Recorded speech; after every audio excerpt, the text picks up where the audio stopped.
Welcome back to another edition of Components Breakdown. Today we're going to take a look at what is now essentially the fourth expansion in the Thunderstone line of deck building games by AEG, entitled Thornwood Siege. This will be my fourth video review examining this now rather robust catalog of games, so I will keep the content very brief and to the point, covering just those aspects of the game that are now new to the series. As I previously mentioned, Thornwood Siege is an expansion and not a standalone title, so it will require either the Thunderstone base game or the Drakkenstrike expansion to be fully playable. And as with all the other expansions that are currently available within the series, Thornwood Siege can likewise be mixed and randomly included into any setup prior to the game's start. So let's move forward by looking briefly at some of the game's new components as well as its new set of rules.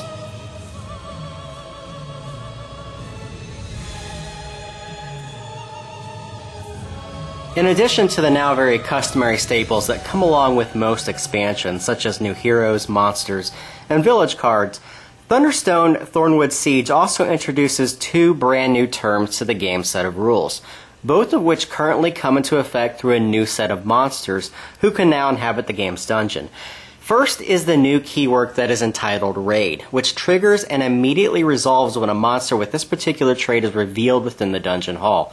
Now, the raid mechanic in its current form is primarily there to destroy cards that are usually available within the village stacks, and they can become a real nuisance for the group as a whole as they suddenly find themselves without some valuable resources they had previously planned on acquiring for their decks. The second and infinitely more intriguing keyword for me personally, though, is the Stalk ability, which likewise is activated when a monster carrying this trait is revealed within the dungeon hall. Now, when a monster with this trait reveals itself to the active player, what's essentially going to happen is they will transfer a specific negative effect or token from that monster to that player, of which they will then suffer once at the beginning of their next turn. Now, there are currently 5 different effects that are part of the Thornwood Siege expansion, and they range in scope in everything from gaining 1 disease card to outright forcing the affected player to enter the dungeon at the start of the next turn.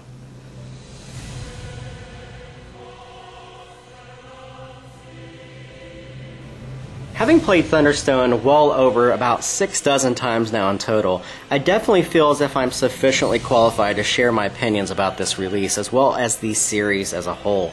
And truth be told, there's not a whole lot more to say about Thunderstone that I haven't already mentioned in one of my previous video reviews, because for going on 2 years now, Thunderstone has really continued to be my deck building game of choice for the simple reason that it's inherently more focused on an overarching theme than its strongest competition. And because of this, it really tends to provide a more uniform product from one expansion to the next. Having said that, for fans of the series, Thornwood Siege itself doesn't present nearly the amount of dramatic changes to the gameplay that players have now grown accustomed to with some of the other releases, most notably those found in Doomgate Legion and Drakkenstrike. That's not to say this release is not without its own set of merits, though, because players are definitely going to be pleased with several of the new cards and their abilities, and I really get the feeling that developers are just now beginning to fully experiment and kind of stretch their legs with both the depth and range of effects that can come into play with a variety of the new cards within the set. Another aspect I would like to quickly point out to potential buyers is that I currently own all 5 products in the Thunderstone line, including all the promotional cards. And I store all these cards with sleeves in the wonderfully molded insert that came with the Thunderstone Drakkenstrike expansion.